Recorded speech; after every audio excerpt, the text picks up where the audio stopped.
Hi guys! Today we're learning how to fix the Meta AI not responding issue. First of all, unlock your phone and swipe down from the top of the screen.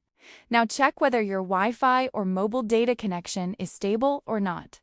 If the connection looks unstable, turn your Wi-Fi or mobile data off and then back on again. You can also switch between mobile data and Wi-Fi to test which connection works better. Luckily, many times this simple refresh fixes the Meta AI issue instantly. Now go back to the home screen and open the App Store or Play Store on your phone. Sometimes Meta AI features stop working correctly because the app version is outdated.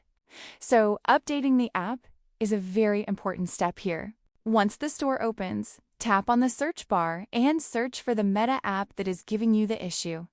For example, you can search for Instagram, Facebook, or WhatsApp depending on where Meta AI is not responding. So just search carefully and open the correct official app.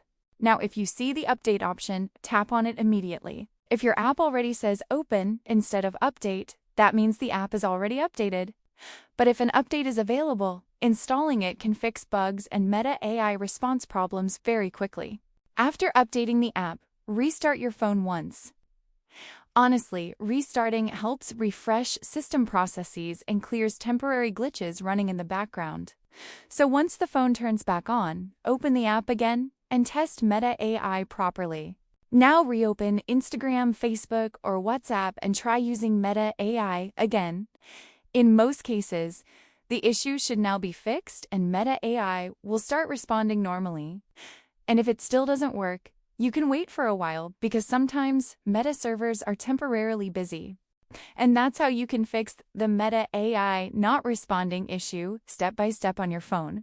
Usually, checking the internet connection, updating the app, and restarting the device solves the problem very quickly.